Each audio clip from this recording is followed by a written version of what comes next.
들어가겠습니다. 마태복음 25장 31절에서 46절까지 말씀입니다. 마태복음 25장 31절에서 46절까지 저 한 절 여러분 한 절 교독하겠습니다. 저부터 읽겠습니다. 인자가 자기 영광으로 모든 천사와 함께 올 때에 자기 영광을 보좌에 앉으리니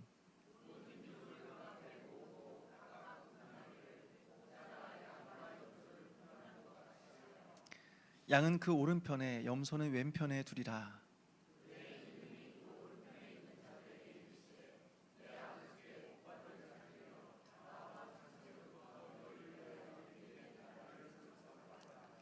내가 줄일 때에 너희가 먹을 것을 주었고 목마를 때에 마시게 하였고 나그네 되었을 때에 영접하였고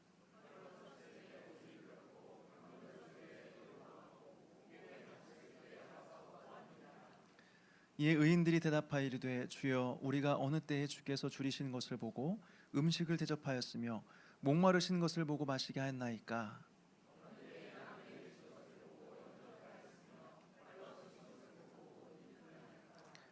어느 때에 병드신 것이나 옥에 갇히신 것을 보고 가서 배웠나이까 하리니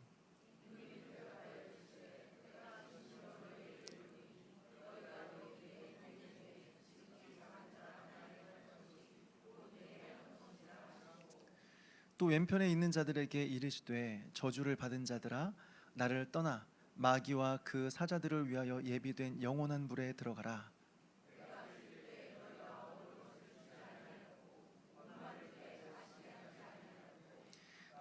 나그네 되었을 때에 영접하지 아니하였고 헐벗었을 때에 옷 입히지 아니하였고 병들었을 때와 옥에 갇혔을 때에 돌보지 아니하였느니라 하시니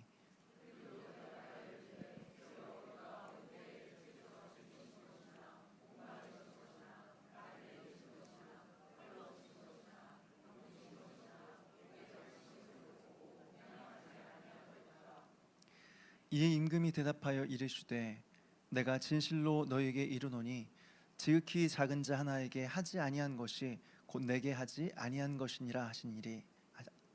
그들은 영벌에 의인은 영생에 들어가리라 하시니라. 아멘. 기도하시겠습니다. 하나님 아버지, 오늘 또 우리에게 거룩한 주를 허락하여 주시고 하나님 앞에 예배할 수 있도록 은혜를 베풀어 주심을 감사드립니다. 이 시간 말씀 앞에 섭니다. 이 말씀을 통하여서 하나님의 뜻을 분별하게 하시고 주님의 음성을 들음으로 말미암아 우리가 마지막 때를 믿음으로 준비하며 믿음으로 살아가는 우리 모두가 될 수 있도록 도와주시옵소서. 감사드렸고 예수님의 이름으로 기도하옵나이다. 아멘. 계속해서 종말이라는 주제를 함께 살펴보고 있습니다. 그리고 오늘은 이제 이 종말 시리즈의 마지막 설교를 여러분들과 좀 나누려고 합니다. 앞에 살펴보았던 내용을 다시 한번 좀 정리해 보자면 우린 지금까지 종말의 시기와 징조 그리고 이 마지막 날을 준비하는 성도들이 어떠한 태도를 가지고 살아가야 되냐라는 이 자세에 대해서, 태도에 대해서 배웠습니다. 먼저는 깨어 있어야 된다는 거죠. 그런데 깨어 있다라고 하는 것이 어떤 의미인가? 마지막 때 남에게 빌릴 수 없는 그 기름을 준비하는 것이다 라고 하는 거죠. 즉 우리의 믿음을 준비하는 것이 깨어있는 것이다 라고 말씀을 드렸습니다. 이것이 열처녀 비유가 우리에게 가르쳐주고 있는 것이죠. 그렇다면 믿음이 있다는 것은 무엇이냐? 그리고 믿음으로 산다라고 하는 것은 도대체 어떤 의미냐? 오늘 하루 하나님께서 나에게 맡기신 달란트를 가지고 열심히 장사하는 거야. 땅에 묻어두지 않고 잘 사용하는 거야. 그래서 열매를 맺는 것, 이것이 바로 이제 지난주 살펴보았던 달란트 비유의 핵심이죠. 그렇다면 열매는 무엇으로 나타나야 되는가? 바로 그 열매는 사랑으로 나타나야 된다라고 하는 것이죠. 즉 우리가 믿음이 있다고 한다면 그 믿음의 열매는 반드시 사랑이어야 된다. 사랑의 열매로 나타나야 된다라고 하는 것입니다. 이것이 오늘 여러분들과 함께 살펴볼 양과 염소의 비유의 핵심입니다. 오늘 본문으로 들어가서요, 우리 31절부터 33절까지의 말씀을 우리 한 목소리로 읽겠습니다. 31절부터 33절까지 시작. 인자가 자기 영광으로 모든 천사와 함께 올 때에 자기 영광의 보좌에 앉으리니 모든 민족을 그 앞에 모으고 각각 구분하기를 목자가 양과 염소를 구분하는 것 같이 하여 양은 그 오른편에 염소는 왼편에 두리라. 아멘. 오늘 본문을 보니까 마지막 날에 예수님께서 오셔서 최후의 심판을 행하실 텐데 그 내용을 보니까 양과 염소로 구분한다는 것입니다.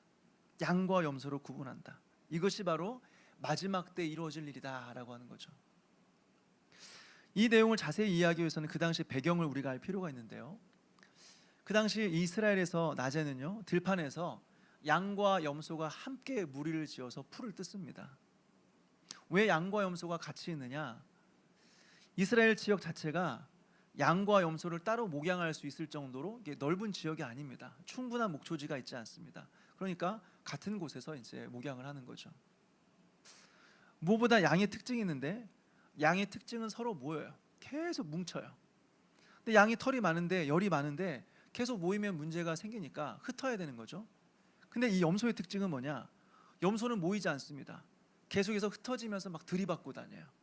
그러니까 이 양과 염소를 섞어 놓으면 염소가 양을 계속 받으면서 양이 흩어지게 되는 거죠. 이런 면에서 서로 함께 기르는 것은 서로에게 유익이 되는 것입니다. 그런데 이 밤이 되면 어떻게 되느냐? 밤이 되면 낮에는 함께 섞여 있다가 밤이 되면 양과 염소가 정확하게 분리가 돼요. 양은 털이 많은 짐승입니다. 그러니까 밤에도 밖에서 잠을 자야 돼요. 근데 염소는 양에 비해서 털이 그렇게 많지가 않아요. 길지가 않아요. 그러니까 추위를 많이 타서 밤에는 실내로 들어가서 잠을 자는 거죠. 그러니까 낮에는 같은 장소에서 풀을 뜯다가도 밤이 되면 서로 나누어진다. 즉 밤이 되면 양은 양의 집으로 가고 염소는 염소의 집으로 간다라고 하는 것입니다. 여러분, 오늘 이 예수님의 말씀을 듣고 있었던 사람들은 정확하게 이 장면을 떠올렸을 것입니다. 그리고 생각했겠죠. 낮에 함께 풀을 뜯던 양과 염소가 밤이 되면 양은 양의 집으로 가고 염소는 염소의 집으로 가듯이 마지막 날 이런 일들이 일어나겠구나. 마지막 날 수많은 사람들이 정확하게 두 부류로 나눠지겠구나. 그리고 이것이 마지막 날 이루어질 최후의 심판이구나. 명확하게 또렷하게 이 머릿속에 그려졌을 것입니다. 여러분, 우리는 어떻습니까? 우리의 인생에도 언젠가 밤이 찾아오죠. 지금은 대낮처럼 밝을지라도 언젠가 우리 인생에는 밤이 찾아옵니다. 그러면 양은 양의 집으로 돌아가고 염소는 염소의 집으로 돌아가듯이 우리도 각자의 집으로 돌아가게 되어 있어요. 물론 지금은 잘 구분되지 않습니다. 모두가 다 함께 모여서 예배를 드립니다. 다 함께 찬양하고 다 함께 기도합니다. 다 함께 섬깁니다. 겉으로 보면 다 비슷해 보여요. 그런데 마지막 날에 우리 주님은 우리를 양과 염소로 나누시는 거예요.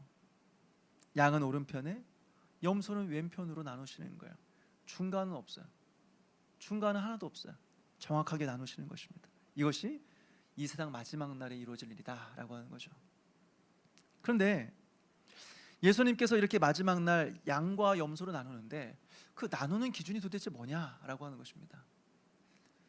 우리 35절과 36절 말씀을 같이 한번 읽겠습니다. 35절 36절 시작. 내가 줄일 때에 너희가 먹을 것을 주었고 목마를 때에 마시게 하였고 나그네 되었을 때에 영접하였고 헐벗었을 때에 옷을 입혔고 병들었을 때에 돌보았고 옥에 갇혔을 때에 와서 보았느니라. 예수님께서 뭐라고 말씀하십니까? 내가 줄일 때 먹을 것을 주었다. 내가 목마를 때 너희가 마시게 했다. 내가 나그네 되었을 때 너희가 영접했다. 내가 헐벗었을 때 너희가 옷을 입혀주었다. 내가 병들었을 때 돌봐주었다. 내가 옥에 갇혔을 때 와서 보았다. 그러니까 이 말을 듣고 있던 사람들이 질문하는 거예요. 예수님, 우리가 언제 그렇게 했습니까? 우리가 어느 때 그렇게 했습니까? 무슨 말이냐면 저희는 예수님을 그렇게 섬긴 적이 없는데요, 이렇게 말하는 거죠. 그러니까 예수님께서 하시는 말씀이 무엇입니까? 우리 40절 말씀을 같이 한번 읽겠습니다. 40절 시작. 임금이 대답하여 이르시되 내가 진실로 너희에게 이르노니 너희가 여기 내 형제 중에 지극히 작은 자 하나에게 한 것이 곧 내게 한 것이니라 하시고. 아멘. 예수님께서 말씀하시는 거예요. 내 형제 중에 지극히 작은 자에게 한 것이 곧 나에게 한 거야. 그게 나에게 한 섬김이야 라고 말하는 것입니다. 여러분, 여기서 중요한 몇 가지 사실을 좀 함께 생각해 보았으면 좋겠는데요. 첫 번째로는 예수님께서 말씀하시는 이 지극히 작은 자가 누구냐라고 하는 것입니다. 지극히 작은 자가 누구냐. 오늘 본문을 정확하게 보면 예수님께서는 그냥 작은 자다 이렇게 말하지 않고요, 내 형제 중에서 지극히 작은 자라고 말합니다. 형제 중에서 지극히 작은 자. 그럼 여기서 말하는 형제는 누구일까요? 마태복음을 보니까 예수님께서 누구를 가리켜서 형제라고 하시느냐, 예수님의 제자들을 가리켜서 형제라고 합니다. 우리 마태복음 12장 50절 말씀 한번 찾아서 읽겠습니다. 마태복음 12장 50절 같이 읽겠습니다. 시작. 누구든지 하늘에 계신 내 아버지의 뜻대로 하는 자가 내 형제요 자매요 어머니니라 하시더라. 아멘. 이것을 근거로 많은 학자들은 오늘 본문에 나오는 내 형제 중에 지극히 작은 자가 누구냐, 1차적으로 예수님의 제자들이다. 특히 복음을 위하여 고난받는 그리스도의 사람들이다, 이렇게 해석을 했어요. 이것은 마태복음 10장의 말씀과도 자연스럽게 연결이 되죠. 예수님께서 제자들을 파송하시면서 뭐라고 말씀하셨느냐, 너희를 영접하는 자는 곧 나를 영접하는 것이다. 너희를 영접하면 그게 나를 영접하는 거야 라고 말하고 있죠. 그렇다면 여러분, 질문이 생기지 않습니까? 그렇다면 예수님의 제자들, 복음을 위하여서 수고하는 사람들을 사랑하라 라고 한다면 믿는 사람만 사랑하라는 겁니까? 불신자는 안 도와도 되는 겁니까? 교회 안 다니는 사람은 미워해도 된다는 겁니까? 여러분, 우리는 성경을 해석할 때 반드시 기억해야 될 원칙이 하나 있어요. 그것은 무엇이냐면 성경 전체가 조화를 이루어야 된다라고 하는 것입니다. 성경 전체가 조화를 이루어야 돼요. 우리가 성경을 읽다 보면 서로 전혀 이 성경 안에서 서로 전혀 다른 말을 하는 것처럼 보이는 그런 내용들이 좀 있죠. 발견하게 되죠. 예를 들어서 로마서에서는 오직 믿음으로만 구원에 이른다라고 말하고 있어요. 오직 믿음이다. 행함이 아니다. 믿음으로만 구원에 이른다. 근데 야고보서에서는 전혀 다른 이야기를 하는 것처럼 보이죠. 행함이 없는 믿음은 죽은 믿음이다. 믿음만 있다고? 아니야. 행함이 없으면 아무것도 아니야 라고 말하죠. 서로 충돌되는 것처럼 보여요. 그렇다면 이 성경이 서로 전혀 다른 이야기를 하고 있는 것일까요? 아니에요. 사실은 같은 이야기 하고 있는 거야. 같은 이야기를 하는데 강조점이 다른 거죠. 정리하자면 믿음으로 구원에 이르는 게 맞아요. 그런데 그 믿음이라고 하는 것은 반드시 행함이라고 하는 열매로 나타나는 것이다. 이거를 설명하는 거예요. 서로 다른 이야기를 하는 것이 아니라 강조점이 다른 거예요. 이렇게 성경 전체는 조화를 이루고 있습니다. 성경 전체는 항상 짝을 이루고 있어요. 그리고 서로 충돌되지 않습니다. 근데 우리는 하나에 너무 집중한 나머지, 어느 하나를 강조하는 나머지 다른 성경에 있는 본문을 무시해버리죠. 그러면 그것은 성경의 말씀이 아니에요. 자기 생각이 되는 것입니다. 개똥 철학이 되는 것입니다. 자기 이야기가 되는 거예요. 최소한 우리는 이 성경 말씀이 맞다라고 주장하려면요, 최소한 다른 본문과 충돌이 일어나면 안 돼요. 어떤 본문과도 조화를 이루어야 돼요. 그래야 이것이 하나님의 뜻이다 우리는 말할 수 있는 것입니다. 오늘 예수님은 내 형제 중에 지극히 작은 자에 대한 선행과 사랑을 말씀하고 있어요. 그렇지만 동시에 다른 성경에서는 내 원수를 사랑하라 라고 말하고 있습니다. 내 원수를 사랑해라. 그리고 너희를 박해하는 자를 위해서 기도해라 라고 말하고 있어요. 같이 봐야 돼요. 같이요. 그러니까 우리는 이것도 취하고 저것도 버리지 말아야 된다. 이것이 성경을 해석하는 중요한 원리다라고 하는 것입니다. 정리하자면 오늘 본문의 직접적인 강조점은 뭐냐? 그리스도와 연합된 형제들, 하나님의 백성들을 사랑하라는 거예요. 그들의 어려움을 돌아보라는 거예요. 그렇지만 성경 전체의 가르침으로 확장한다면 우리의 사랑은 거기에 멈출 수가 없다라고 하는 것입니다. 믿음이 있는 사람뿐만 아니라 믿음이 없는 사람들, 불신자들, 세상 사람들, 믿음이 없는데 가난한 사람들, 믿음이 없는데 외로운 사람들, 불신자인데 병든 사람들, 믿음이 없는데 소외된 사람들, 같이 교회에서 신앙생활을 하지 않지만 우리의 도움을 필요하는 모든 사람들에 대해서 사랑과 선행을 베풀라라고 하는 거죠. 심지어는 우리를 미워하는 사람들, 우리의 원수들까지, 우리를 박해하는 자들까지 사랑과 선행으로 섬겨라라고 말씀하고 있습니다. 이것이 바로 마지막 때에 예수님께서 우리를 심판하시는 기준이에요. 이렇게 하면 좋겠다 권면하는 게 아니에요. 이걸로 심판하겠다라고 말씀하시는 것입니다. 둘째로 지극히 작은 자에게 행한 선행이 곧 예수님께 대한 선행이다라고 말하고 있어요. 지극히 작은 자에 대한 사랑이 예수님에 대한 사랑이다. 원종성 원사님의 간증이 기억이 나요. 아주 가난했던 고등학교 시절에 어느 추운 겨울날이었습니다. 어머니가 교회를 가시다가 길에서 떨고 있는 앞을 보지 못하는 한 할아버지를 만났습니다. 많은 사람들이 성경책을 들고 교회를 왔다 갔다 함에도 불구하고 아무도 그 할아버지를 보고 도와준 사람이 없었어요. 한 사람도 없었어요. 그런데 그분이 이 권사님 어머니의 눈에 들어오는 거죠. 그냥 두면 진짜 얼어 죽을 것 같아서 어머니가 그분의 지팡이를 붙잡고 끌고 집으로 데려왔어요. 그리고 원종성 원사님이 말하는 거죠. 종수야, 이분 깨끗하게 목욕시켜드리고 새 옷으로 갈아입혀드려. 이 말을 들은 권사님이 막 화가 나서 말을 했대요. 어머니, 우리도 먹고 살기는 힘든데, 우리도 형편이 어려운데 이런 사람들 왜 자꾸 데려옵니까? 이런 사람들 자꾸 데려오면 어떡합니까 어머니? 근데 어머니 똑같이 말해요. 종수야, 이분 깨끗이 씻겨드리고 좋은 옷으로 갈아입혀드려. 그래서 이분을 목욕시켜드리는데 얼마나 오랫동안 씻지를 못했는지, 그리고 얼마나 오랫동안 옷을 갈아입지 않았는지 옷에 땀과 오물과 온갖 것들이 섞여 있는 거예요. 너무나 더러워서 손으로 댈 수가 없더래요. 그래서 막대기를 가져와서 그 막대기로 옷을 벗기는 거예요. 그리고 탕 속에 들어가게 하는 거죠. 그러면서 자기에게 하나밖에 없는 딱 하나 있는 내복이 있었는데 그 내복을 꺼내서 입혀드리고 어머니는 그분에게 따뜻한 밥을 지어서 섬겨드렸어요. 얼마나 배고팠는지 좀 더 드시겠어요? 라고 말하니까 거절하지 않으시고 계속 받아 드시더래요. 또 더 드릴까요? 아, 좀 사야죠. 먹더래요. 원종성 원사님이 속으로 계속 생각했대요. 우리 집 쌀도 없는데 그만 좀 드시지. 왜 이렇게 많이 드시나? 저분은 이렇게 눈치도 없나? 하면서 속으로 그렇게 말했대요. 원망했대요. 그리고 한참 오랜 세월이 지났습니다. 미국에서 한국 유학생들을 대상으로 간증 집회가 있어가지고 간증하러 이제 와서 이 강단 위에서 엎드려서 기도하고 있는데 갑자기 하나님께서 그때 장면을 떠오르게 하셨대요. 그 할아버지 섬겨드렸던 장면을 떠올리게 하시더래요.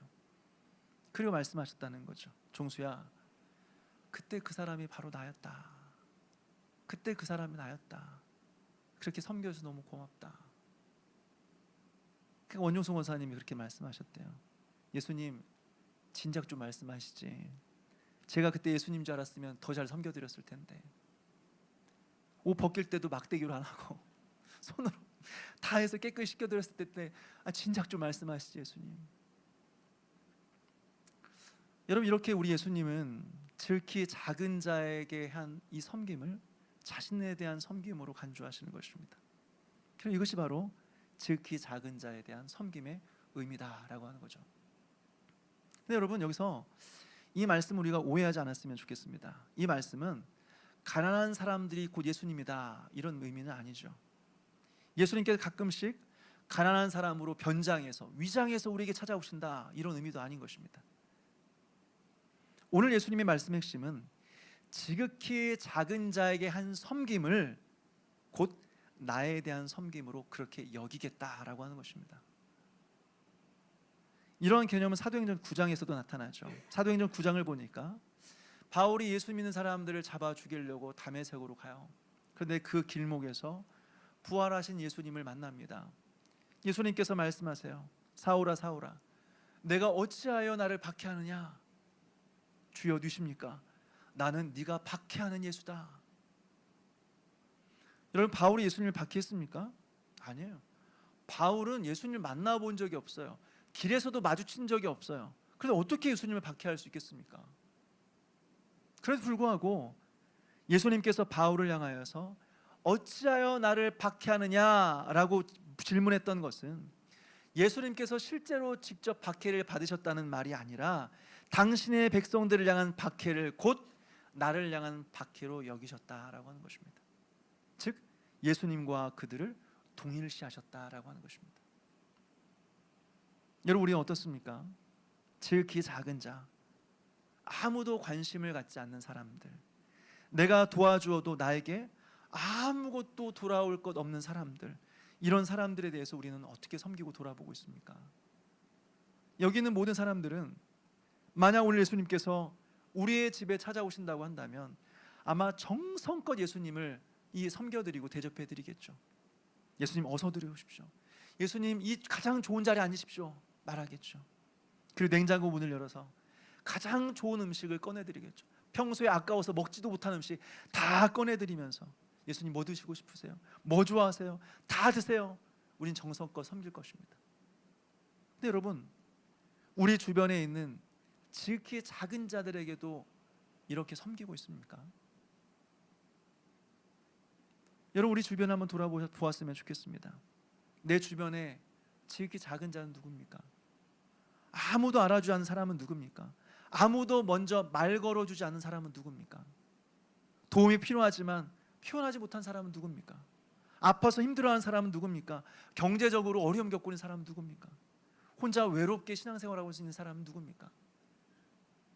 여러분, 어쩌면 그 사람이 이번 한 주 동안 하나님께서 우리에게 보내신 사랑의 대상일 수도 있는 거죠. 그리고 그 사람에 대해서 우리가 친절을 베풀고 섬기고 사랑하는 것이 바로 마지막 날 심판의 기준이 된다라고 하는 것입니다. 정리하자면 결국 깨어있는 삶이라고 하는 것이 무엇이냐? 무엇이 다시 오실 예수님을 준비하며 깨어있는 삶을 살아가는 것이냐? 결국은 사랑이라고 하는 것입니다. 결국은 사랑을 실천하며 살아가는 것, 이것이 깨어있는 것이다 라고 하는 거죠. 우리가 사랑하며 살아가는 것, 이것이 바로 다시 오실 주님을 맞이할 준비를 하며 살아가는 삶이다 라고 하는 것입니다. 근데 여러분, 여기서 오해하지 않았으면 좋겠어요. 사랑을 해야 천국에 갈 수 있다, 지극히 작은 자를 섬기는 그 공로로서 우리가 구원에 이를 수 있다, 이것이 아닙니다. 여러분, 사랑은 구원의 조건이 아닙니다. 구원은 믿음으로만 받습니다. 오직 믿음으로만 구원받습니다. 다른 게 있다고 한다면 그건 성경이 아닙니다. 복음이 아닙니다. 잘못된 겁니다. 틀린 겁니다. 구원은 믿음으로만 받습니다. 근데 여기서 강조하고 있는 것은 무엇이냐면 믿음의 열매가 사랑으로 나타난다는 거예요. 그게 믿음이 있다라는 증거지 사랑이 구원의 조건은 아니다라고 하는 것이죠. 어쨌든 이 사실이 오늘날 우리 믿는 신자들에게는 엄청난 도전을 주고 있다라고 생각이 돼요. 왜요? 이상하게도 신앙생활을 오래 하면 오래 할수록 우리 안에 사랑이 식어져요. 성경을 많이 알면 알수록 사람들의 마음이 부드러워지는 게 아니라 오히려 굳어져요. 신학교에 처음 들어갈 때도 처음에는 뜨거운 마음으로 들어갔는데 졸업하고 나올 때는 냉랭한 마음으로 와서 다른 사람들 비판하기에 바빠요. 참 이상하지 않습니까? 오래 신앙생활을 하면 할수록 사랑이 많아지고 오랫동안 하나님의 은혜를 받고 성경을 많이 하면 알아갈수록 겸손해져야 되는데 오히려 반대의 일을 하고 있어요. 반대의 일이. 여러분, 이것은 이상한 일이 아니에요. 성경을 보아도 성경 여러 곳에서 이런 일들은 얼마든지 일어날 수 있다라고 하는 것을 보여주고 있어요. 우리가 잘 알고 있는 고린도 교회는 어떻습니까? 이 고린도 교회는 많은 지식을 가지고 있었던 교회였습니다. 지식이 많을 뿐만 아니라 많은 영적인 체험과 많은 은사를 가지고 있었던 교회였습니다. 자랑할 것이 너무나 많은 교회였어요. 방언도 하고 은사도 예언도 하는 그런 교회였습니다. 그런데 그런 교회가 사랑이 없어요. 그런 교회가 사랑이 없어요. 서로 파당을 나누었습니다. 나는 아볼로파, 나는 바울파, 나는 게바파, 나는 그리스도파, 이렇게 교회를 나누고 찢어버렸습니다. 그리고 교회 안의 문제들을 가지고 세상 법정으로 갔어요. 그래서 서로 피 터지게 싸우는 거예요. 그래서 바울은 뭐라고 말하고 있습니까? 고린도전서 13장 1절에서 3절 말씀을 같이 한번 읽겠습니다. 고린도전서 13장 1절에서 3절까지 말씀입니다. 같이 읽겠습니다. 시작. 내가 사람의 방언과 천사의 말을 할지라도 사랑이 없으면 소리나는 구리와 울리는 꽹과리가 되고, 내가 예언하는 능력이 있어 모든 비밀과 모든 지식을 알고 또 산을 옮길 만한 모든 믿음이 있을지라도 사랑이 없으면 내가 아무것도 아니요, 내가 내게 있는 모든 것으로 구제하고 또 내 몸을 불사르게 내어줄지라도 사랑이 없으면 내게 아무 유익이 없느니라. 아멘. 사랑이 없으면 아무것도 아니다라고 하는 것입니다. 또 요한계시로 나오는 에베소 교회는 어떻습니까? 여러분, 에베소 교회는 보통 교회가 아니에요. 보통의 교회가 아니에요. 먼저 이 에베소 교회를 보니까 사역한 사람들, 대단한 사역자들만 이 교회에 사역을 했어요. 바울이 개척했습니다, 이 교회를. 그래서 3년 동안이나 눈물 흘리며 정성스럽게 목양하고 가르쳤습니다. 이후에 바울의 신실한 동역자 디모데가 이곳에 사역을 합니다. 그 이후에 예수님께서 그렇게 사랑하셨던 사도 요한이 이곳에서 목회를 해요. 다시 말해서 이 교회는 초대교회 기둥과 같은 사역자들이 모여서 사역을 하는 교회, 이게 바로 에베소 교회예요. 그래서 그런지 이 교회는 탁월한 지식을 가지고 있었던 교회였습니다. 그런데 뭐라고 예수님께서 책망하십니까? 사랑이 없다. 사랑이. 처음에 사랑을 버렸다. 그러면서 이 교회를 책망하는 거예요. 여러분, 우리가 그렇지 않습니까? 우리는 진리를 붙들려고 해요. 무엇이 옳고 그른지를 분별하기 위해서 몸부림치며 살아가요. 그런데 이상하죠? 진리를 아는데 무례해요. 진리를 따라 살아간다고 말하는데 무례해요. 옳은 말을 하는데 사람들에게 늘 상처를 줘요.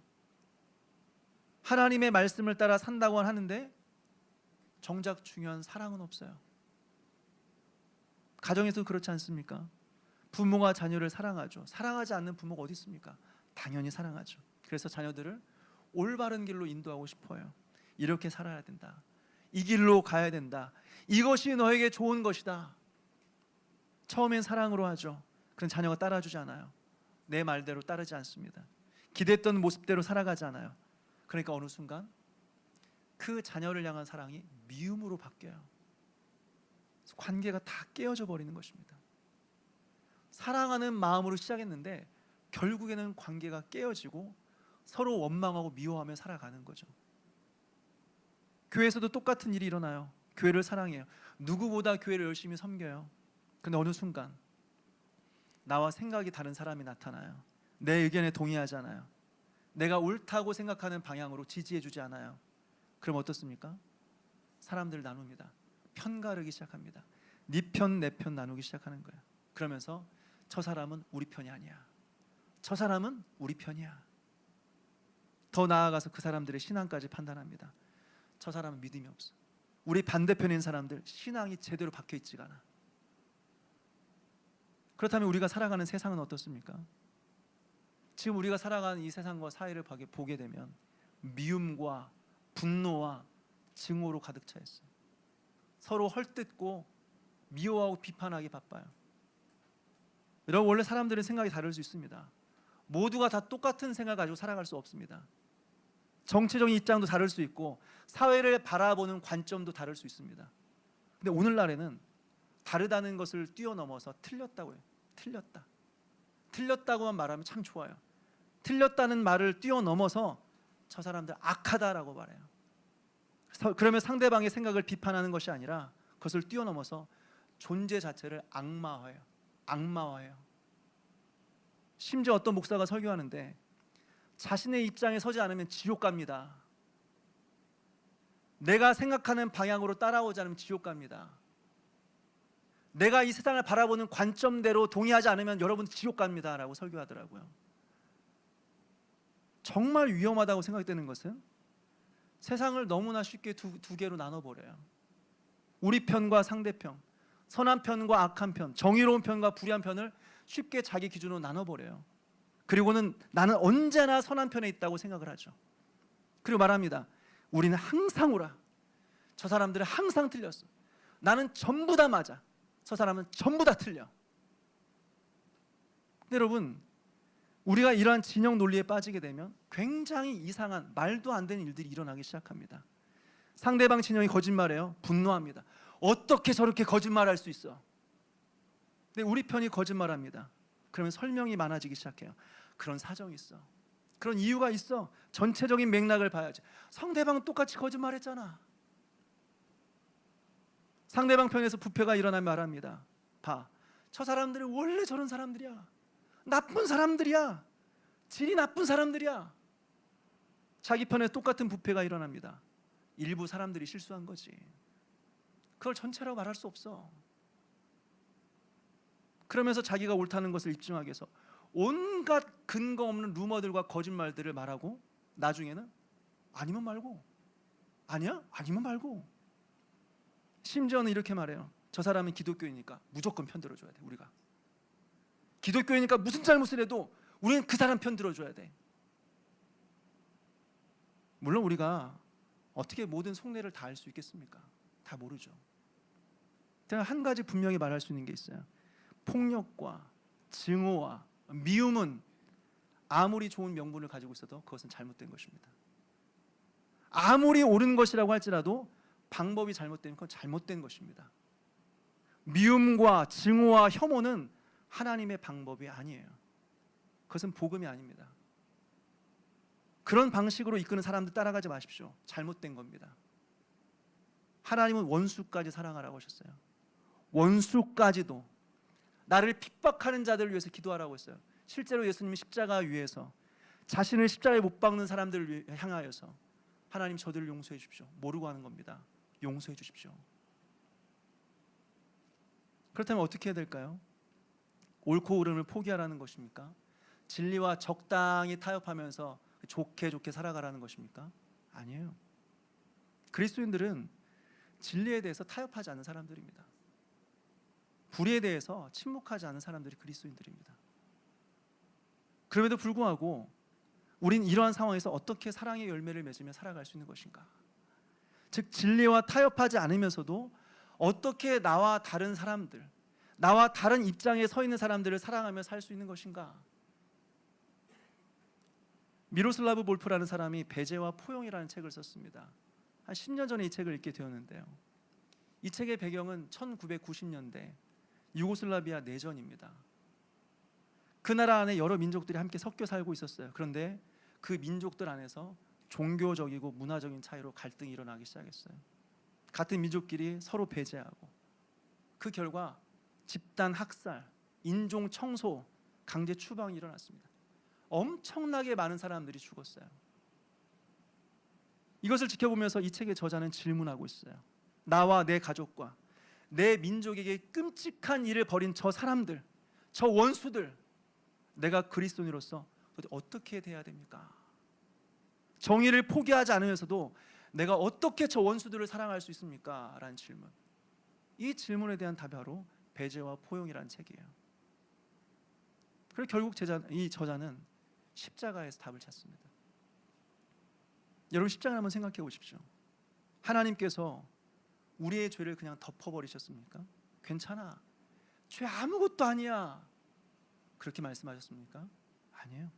십자가는 오히려 우리의 죄가 얼마나 끔찍한가를 보여주고 있는 것입니다. 십자가는 하나님의 아들이 죽으셔야 될 만큼 우리가 지은 죄가 얼마나 심각한가를 보여주고 있는 것입니다. 그러니까 십자가는 죄를 축소하지 않아요. 죄를 드러냅니다. 그리고 죄를 심판합니다. 그러나 놀라운 것은 그 다음이에요. 하나님께서는 그러니까 너희들 이 대가 치러야 돼, 너희들 죽어야 돼, 이렇게 말씀하시는 것이 아니라 하나님 자신이 그 대가를 치르셨어요. 자신이 십자가 위에 올라가서 자기가 대신 죽었어요. 이것이 십자가예요. 즉 십자가는 죄를 죄라고 분명히 말하는 것입니다. 그런데 죄인을 버리지 않습니다. 잘못을 드러내요. 그렇지만 사람을 미워하거나 증오하지 않습니다. 배제하지 않습니다. 그 십자가는 우리에게 이렇게 가르치죠. 나는 당신이 잘못한 것을 잘못했다고 말합니다.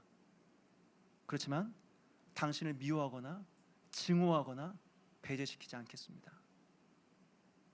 여러분, 이것이 바로 십자가예요. 이것이 복음적인 사랑이에요. 그리고 이 시대에 우리가 회복해야 될 그리스도인의 태도예요. 말씀을 맺습니다.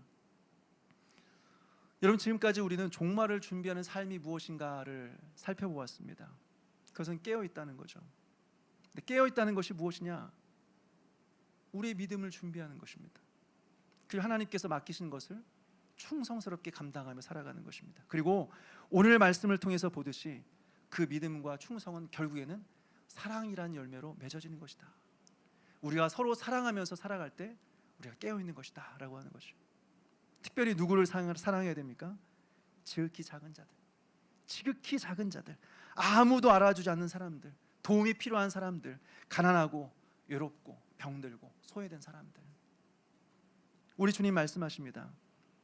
너희가 여기 내 형제 중에 지극히 작은 자 하나에게 한 것이 곧 나에게 한 것이다. 지극히 작은 자에게 한 것이 나에게 한 것이다. 그럼 여러분, 마지막 날을 준비한다는 것은 하늘만 쳐다보면서 주님 언제 오십니까? 기다리는 게 아니에요. 우리 주변에 있는, 내 옆에 있는 약자들을 사랑하는 거예요. 외로운 사람들에게 먼저 다가가고, 아픈 사람들을 돌아보고, 도움이 필요한 사람들의 손을 잡아주고, 나와 다른 사람, 나와 다른 편에 있는 사람까지도 사랑하는 것, 이것이 깨어있는 삶입니다. 다시 오실 주님을 준비하며 살아가는 삶입니다. 근데 여러분, 우리가 한 가지 기억해야 될 것이 있어요. 사랑한다고 해서 진리를 포기하라는 게 아니에요. 잘못을 보고도 괜찮다 말하라고 하는 것이 아닙니다. 죄를 죄가 아니라고 말하라는 게 아닌 것입니다. 거짓은 거짓이에요. 불법은 뭘 해도 불법이에요. 그러나 우리 하나님은 죄인을 끝까지 버리지 않으시죠. 우리를 미워하고 정죄하지 않으시고 당신이 직접 그 죄에 대한 죄값을 치르신 것입니다. 이것이 십자가예요. 그러므로 여러분, 우리가 이 세상을 향하여 나타내야 될 사랑은 이것입니다. 나는 당신의 잘못을 잘못이라고 말합니다. 그러나 당신을 미워하진 않습니다. 나는 진리를 포기하지 않습니다. 무슨 일이 있어도 진리와 타협하지 않습니다. 그렇지만 사랑도 포기하지 않습니다.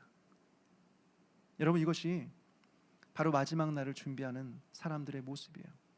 진리를 붙들면서 사랑하는 사람들, 십자가를 바라보면서 지극히 작은 자를 품는 사람들.